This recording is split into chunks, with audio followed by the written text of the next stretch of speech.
La declaración de Randolph Carter. Howard Phillips Lovecraft. Les repito, caballeros, que su encuesta es inútil. Enciérrenme para siempre si quieren, ejecútenme. Si necesitan una víctima para propiciar la ilusión que ustedes llaman justicia. Pero yo no puedo decir más de lo que ya les he dicho. Todo lo que puedo recordar se los he contado a ustedes con absoluta sinceridad. No he ocultado ni desfigurado nada. Y si algo continúa siendo vago, se debe únicamente a la oscura nube que ha invadido mi cerebro. Ah, esa nube, y la confusa naturaleza de los horrores que cayeron sobre mí. Vuelvo a decir que ignoro lo que ha sido de Harley Warren, aunque creo, casi espero, que ha encontrado la paz y el olvido definitivos, si es que existen en alguna parte. Es cierto que durante 5 años he sido su amigo más íntimo y que compartí parcialmente sus terribles investigaciones en lo desconocido. No niego, aunque mi memoria no es del todo precisa, o al menos lo que sería de desear, que ese testigo suyo puede habernos visto juntos con él, dice, en el camino de Gainesville, andando hacia el pantano del Gran Ciprés, a las 11:30 de la noche de aquella horrible noche. Y no tengo inconveniente en añadir que llevábamos linternas electrizadas, asadas y un rollo de alambre con diversos instrumentos, ya que esos objetos representaron un papel en la única escena que ha quedado grabada en un modo indeleble en mi trastornada memoria. Pero de lo que siguió, y del motivo para que me hayan encontrado solo y aturdido en las orillas del pantano la mañana siguiente, insisto que solo sé lo que les he contado una y otra vez. Dicen ustedes que no hay nada en el pantano o cerca de él que pudiera constituir el marco de aquel espantoso episodio. Repito que no sé nada, aparte de lo que vi. Pudo ser una alucinación, una pesadilla, y espero fervientemente que lo sean. Pero eso es todo lo que recuerdo de lo ocurrido en aquellas terribles horas, después de que nos alejamos de la vista de los hombres. Y el motivo para que Harley Warren no haya regresado solo puede ser explicado por él, o su espectro, o algo desconocido que no puedo describir. Como he dicho antes, las fantásticas investigaciones de Harley Warren no me eran desconocidas, y hasta cierto punto las compartía. De su gran colección de libros raros y extraños sobre temas prohibidos he leído todos los que están escritos en idiomas que domino. Muy pocos, comparados con los escritos en idiomas que no entiendo. La mayoría, creo, son obras en lengua arábiga, y el libro inspirado por el espíritu del mal, el libro que Warren se llevó en el bolsillo al otro mundo, que provocó acontecimientos, estaba escrito en unos caracteres que nunca había visto. Warren no quiso decirme nunca lo que contenía aquel libro. En cuanto a la naturaleza de nuestras investigaciones, ¿tengo que repetir que no gozo ya de plena comprensión? Y que encuentro misericordioso que sea así, ya que eran unas investigaciones terribles, que yo compartía más por renuente fascinación que por verdadera inclinación. Warren siempre me había dominado, y a veces le temía. Recuerdo cómo me estremecí ante la expresión de su rostro la noche anterior al espantoso acontecimiento, mientras hablaba ininterrumpidamente de su teoría, que ciertos cadáveres nunca se corrompen, sino que permanecen intactos en las tumbas durante millares de años. Pero ahora no le temo, ya que sospecho que ha conocido horrores más allá de mis posibilidades de comprensión. Ahora temo por él. Repito que no tenía la menor idea de nuestro objetivo aquella noche. Desde luego, tenía mucho que ver con el libro que Warren llevaba, aquel libro antiguo, en caracteres indescifrables, que le había llegado desde la India un mes antes. Pero juro que ignoraba lo que esperábamos descubrir. Su testigo dice que nos vio a las 11:30 en el camino de Gainesville, en dirección al pantano del Gran Ciprés. Probablemente es cierto, aunque yo no lo recuerdo claramente. En mi cerebro solo quedó grabada una escena, y debió producirse mucho después de medianoche, ya que una pálida luna en cuarto menguante estaba muy alta en el cielo, velada por gasas semitransparentes. El lugar era antiguo. Era un antiguo cementerio, tan antiguo que temblé ante las múltiples evidencias de años inmemoriales, se encontraba en una profunda y húmeda hondonada, cubierta de musgo y de maleza, y llena de un vago hedor que mi fantasía asoció absurdamente con piedras en descomposición. Por todas partes se veían señales de descuido y de decrepitud, y parecía acosarme la idea de que Warren y yo éramos los primeros seres vivientes que invadíamos un silencio letal de siglos. Por encima del borde de la hondonada, la luna menguante atisbaba a través de los fétidos vapores que parecían brotar de las ignotas catacumbas, y a sus débiles y oscilantes rayos pude distinguir una repulsiva formación de antiquísimos mausoleos, panteones y tumbas. Todo en estado ruinoso, cubierto de musgo y con manchas de humedad, y parcialmente ocultos por una lujuriante vegetación. Mi primera impresión vívida de mi propia presencia en aquella terrible necrópolis se refiere al acto de detenerme con Warren ante una determinada tumba y de desprendernos de la carga que al parecer habíamos llevado. Observé entonces que yo había traído una linterna eléctrica y 2 azadas, en tanto que mi compañero había cargado con una linterna similar y una instalación telefónica portátil. No pronunciamos ni una sola palabra, ya que ambos parecíamos conocer el lugar y la tarea que nos estaba encomendada, y sin demora empuñamos las azadas y empezamos a limpiar la hierba de maleza de la arcaica sepultura. Después, dejar descubierta toda la superficie, que consistía en 3 inmensas losas de granito. Retrocedimos unos pasos para contemplar el fúnebre escenario, y Warren pareció efectuar unos cálculos mentales. Luego se acercó de nuevo al sepulcro, y utilizando su azada como una palanca, trató de levantar la losa más próxima a unas piedras ruinosas, que en sus días pudieron haber sido un monumento funerario. No lo consiguió, y me hizo una seña para que acudiera en su ayuda. Finalmente, nuestros esfuerzos combinados aflojaron la losa, la cual levantamos y apartamos a un lado. Quedó al descubierto una negra abertura, por la que brotó un efluvio de gases miasmáticos, tan nauseabundos que Warren y yo retrocedimos precipitadamente. Sin embargo, al cabo de unos instantes nos acercamos de nuevo a la fosa y encontramos las emanaciones menos insoportables. Nuestras linternas iluminaron un tramo de peldaños de piedra empapados en algún detestable licor de la entraña de la tierra y bordeados de húmedas paredes de costras de salitre.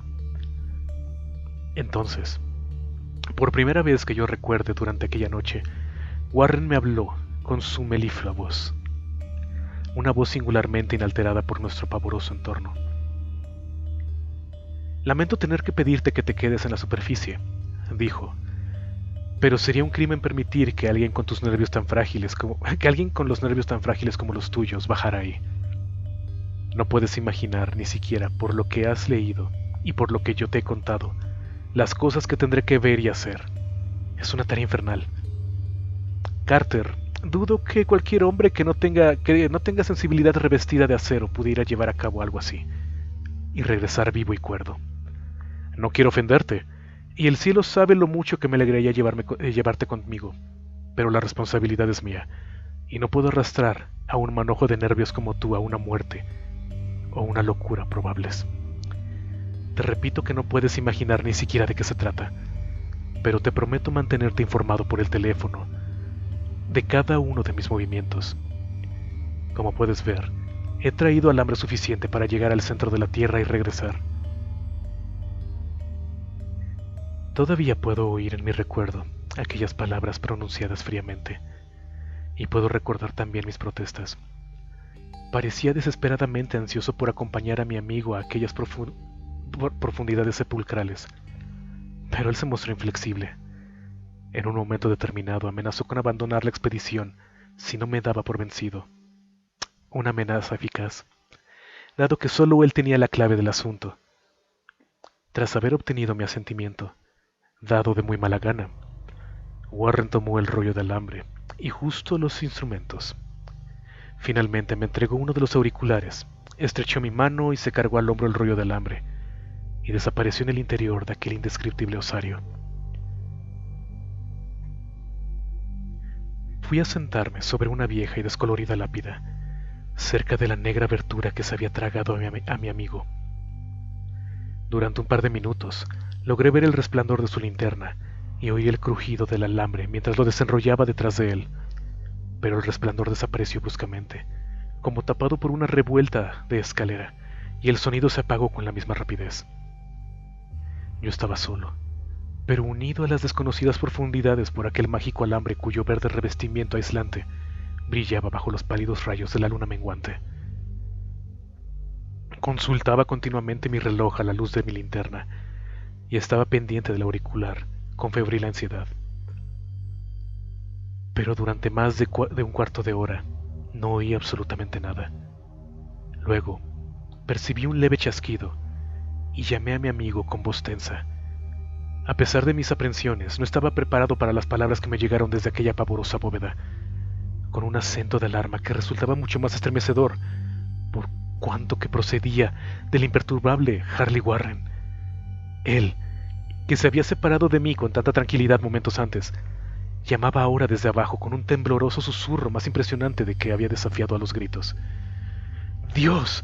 ¡Si pudieras ver esto! No pude contestar. Me había quedado sin voz y solo pude esperar. Warren habló de nuevo. «Carter, esto es terrible, monstruoso, increíble». Esta vez la voz no me falló, y vertí en el micrófono un chorro de excitadas preguntas. Aterrado, repetía sin cesar: «Warren, ¿qué es? ¿Qué es?». De nuevo me llegó la voz de mi amigo, ronca de temor, ahora visiblemente teñida en desesperación. «No puedo decírtelo, Carter. Es demasiado monstruoso, no me atrevo a decírtelo. Ningún hombre podría saberlo y continuar viviendo. Dios mío, nunca había soñado en nada semejante». Silencio de nuevo, interrumpido solamente por mis ocasionales y ahora estremecidas preguntas. Luego la voz de Warren con un trémulo de desesperanza y consternación. «Carter, por el amor de Dios, vuelve a colocar la losa y márchate si puedes. ¡Aprisa! ¡Déjalo todo! ¡Márchate! Es tu única oportunidad. Haz lo que te digo y no me pidas explicaciones». Le oí, pero solo fui capaz de repetir mis frenéticas preguntas. A mi alrededor habían tumbas, oscuridad y sombras. Debajo de mí, alguna amenaza más allá del alcance de la imaginación humana, pero mi amigo estaba expuesto a un peligro mucho mayor que el mío, y a través de mi propio terror experimenté un vago resentimiento al pensar que me creía capaz de abandonarle en semejantes circunstancias. Se oyeron más chasquidos, y tras una breve pausa del lamentable grito de Warren: «¡Dale esquinazo! ¡Por el amor de Dios! ¡Coloca la nueva losa y dale esquinazo! ¡Carter!». La jerga infantil de mi compañero, revelando que se encontraba bajo la influencia de una profunda emoción, actuó. Me formé y grité una decisión: «Warren, resiste, voy a bajar». Pero, ante aquel ofrecimiento, el tono de mi amigo se convirtió en un alarido de absoluta desesperación. «No, no puedes comprenderlo, es demasiado tarde, y la culpa ha sido mía. Coloca de nuevo la losa y corre. Es lo único que puedes hacer ahora por mí». El tono cambió de nuevo, esta vez adquiriendo una mayor suavidad, como de resignación sin esperanza. Sin embargo, seguía tenso debido a la ansiedad que Warren experimentaba por mi suerte. «Date prisa, corre antes de que sea demasiado tarde». No traté de contradecirle. Intenté sobreponerme a la extraña parálisis que se había apoderado de mí, y cumplí mi promesa de acudir en su ayuda. Pero el siguiente susurro me sorprendió todavía, inerte en las cadenas de un indescriptible horror. «Carter, todo es inútil, apresúrate. Tienes que huir. Es mejor que uno de los dos. La losa». Una pausa, más chasquidos, luego la débil voz de Warren: «Todo va a terminar. No lo hagas más difícil. Cubre esos malditos peldaños y ponte a salvo. No pierdas el tiempo». «Hasta nunca, Carter. No volveremos a vernos». El susurro de Warren se hinchó hasta convertirse en un grito que paulatinamente se hinchó a su vez y se hizo un alarido que contenía todo el horror en siglos. «Malditos sean los seres infernales. Hay legiones de ellos. Dios mío, huye, huye, huye. Después silencio. Ignoro durante cuántos interminables eones permanecí sentado, estupefacto, susurrando, murmurando, llamando, gritándole a aquel teléfono, una y otra vez. De aquellos eones, susurré, murmuré, llamé y grité. Warren, Warren, contesta, ¿estás ahí? Y entonces llegó hasta mí el horror culminante, el horror indecible, impensable, increíble. Ya he dicho que parecieron transcurrir eones después de que Warren lanzó su primera desesperada advertencia, y que solo mis propios gritos rompieron el pavoroso silencio. Pero al cabo de unos instantes, se oyó un chasquido en el receptor. Tensé el oído para escuchar. Grité de nuevo, Warren, ¿estás ahí? Y en respuesta oí lo que envió la oscura nube sobre mi cerebro. No intentaré describir aquella voz, caballeros, puesto que las primeras palabras me arrancaron la conciencia y crearon un vacío mental que se extiende hasta el momento en el que desperté en el hospital. ¿Qué podría decir? Que la voz era hueca, profunda, gelatinosa, remota, sobrenatural, inhumana, incorpórea. Aquello fue el final de mi experiencia, y es el final de mi historia. La oí, y no sé nada más. La oí mientras permanecía petrificado en aquel cementerio desconocido, en la hondonada, entre las lápidas carcomidas y las tumbas en ruinas, la exuberante vegetación y los vapores miasmáticos. La oí surgiendo de las abismáticas profundidades de aquel maldito sepulcro abierto, mientras contemplaba unas sombras amorfas y necrófagas, danzando bajo la pálida luna menguante. Y esto fue lo que dijo. Imbécil. Warren está muerto.